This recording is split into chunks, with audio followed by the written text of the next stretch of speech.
It's about 6:30 and I left early this morning. I'm going to go to the far end, to the farthest away bait from camp, and I'm going to start working my way back. And I'm going to be clearing the trails, and I got a machete along and a chainsaw, and just checking all the baits to make sure that the we can get through. And during the winter and spring storms and stuff like that, there's always a few trees that fall on the trails, and so this is something that just has to be done every year.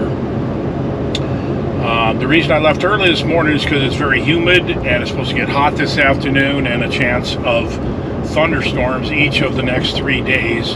So these afternoon thunderstorms are probably going to cause me to just be able to work in the mornings for the next 3 days. But I got 22 or 3 baits I gotta check. I'm gonna drop a couple baits. I always do.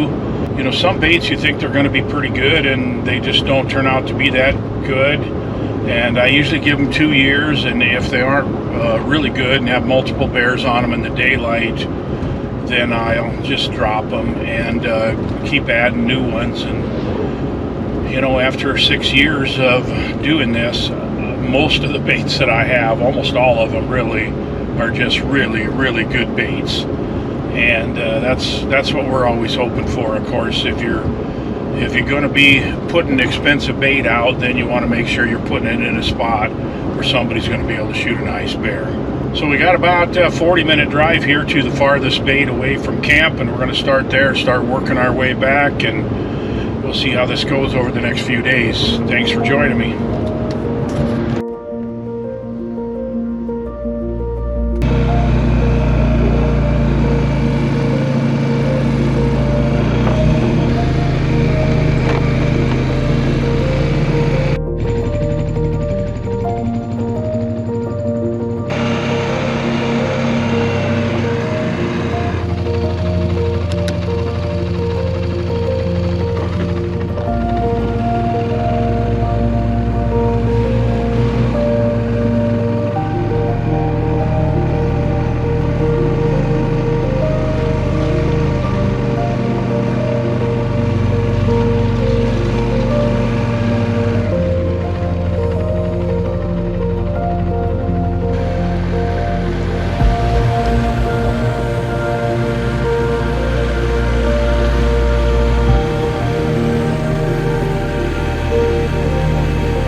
There's been many times that you've heard me talk about the importance of water in a bear's daily life and the importance of having your bait near water. And I just stopped right here because I wanted to show you a perfect example of that. And I don't know how well you can see that down there. I'm going to put the drone up for you so you can see it a little better. I'm up on a little bit of a rise here, and then as you can see on the other side of this creek bottom down in there, there's another little hill. So you can see down in there that there's water in there, but it's really thick cover. And with a little ridge on both sides of it, you can actually have a situation where you got a bait where the scents and lures and the smell of your bait is going to drift downhill in the evening thermals right down into that creek bottom where it's just choked with willows, and I'll guarantee you there'll be just tunnels through there where the bears are using this creek. So when I talk about water, you know, sometimes people are thinking lakes or swamps and marshes, which is all true.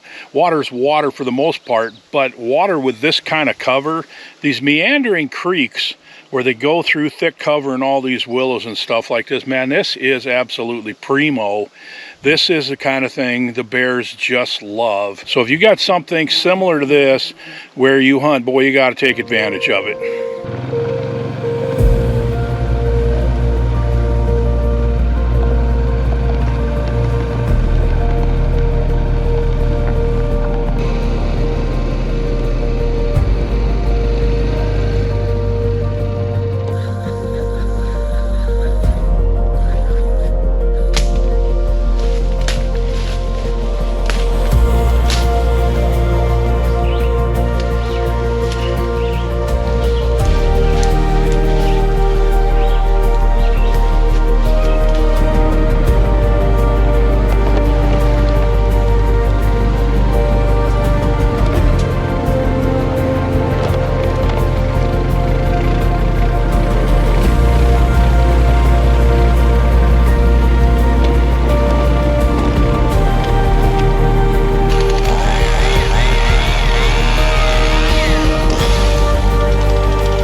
bait is a beautiful spot back in here, and holy smokes, the flies are really bad. This is one where the beavers chewed on a couple of huge birch trees, and as you can see, there's the tree stand, and the beavers have chewed on the base of this tree. And I was skeptical about putting somebody in the tree, but it's alive, it's doing really well, and I guess as long as it's continues to be alive and sturdy, then we're not going to move this stand. There isn't really a good stand spot close by here, but it's a really beautiful spot, and it's starting to rain here. It's about 11 o'clock, and I got a ribeye that's thawed out in the fridge that sure would like to be put on the grill. I got 6 baits done. This is the 7th one, so I'll have 7 done, and I'm afraid I'm gonna have to call it a day because of this rain that's coming in right now. But anyway, it's been a good day. We'll take it up again tomorrow morning.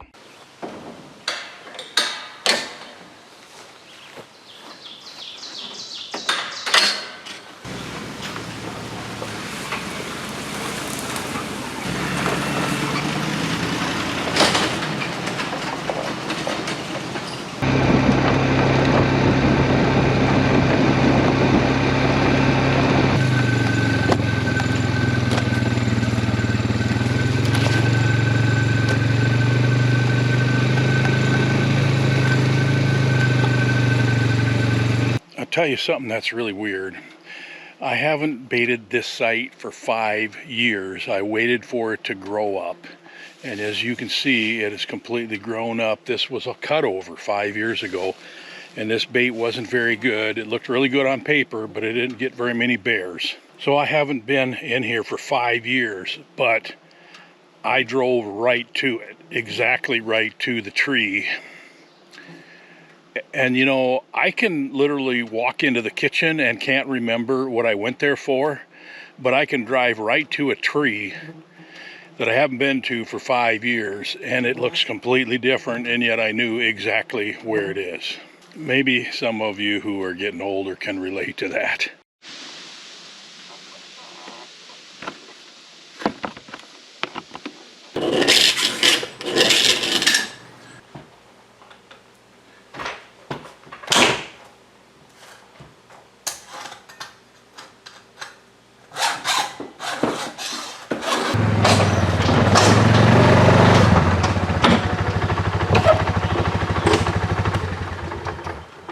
Well, we are heading out for another day at the office.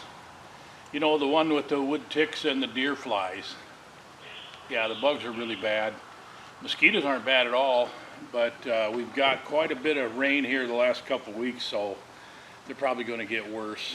But it did rain last night. Had a little thunderstorm go through, so the woods are going to be really wet this morning, but I don't know, it's about 6:15 or 6:29 right now, and I want to get out there and get as much done as I can before it gets too hot. It's supposed to be hot and humid again this afternoon, so let's get going.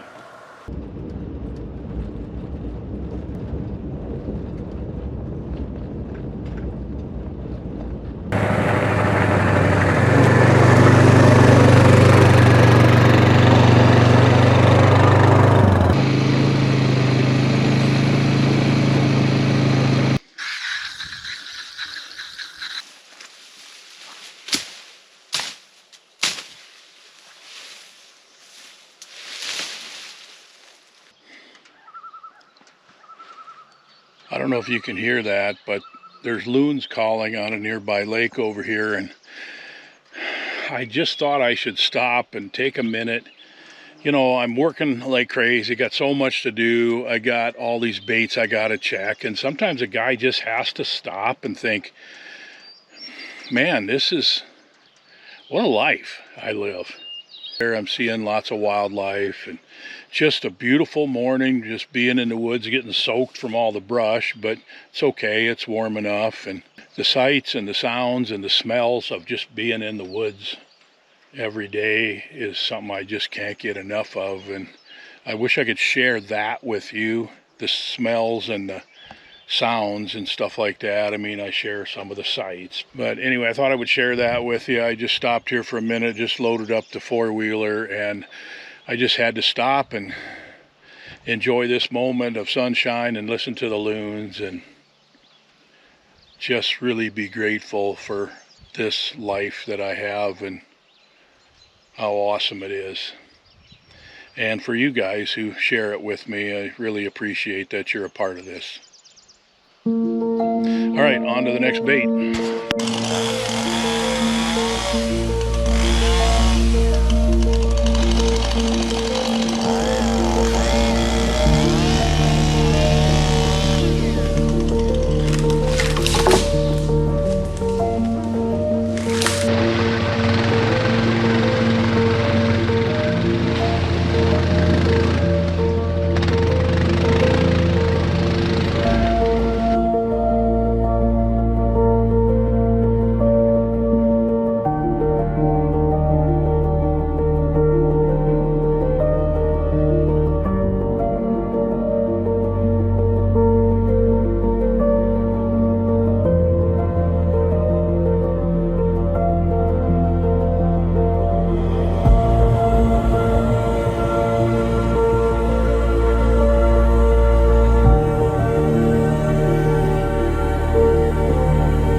That's a big one.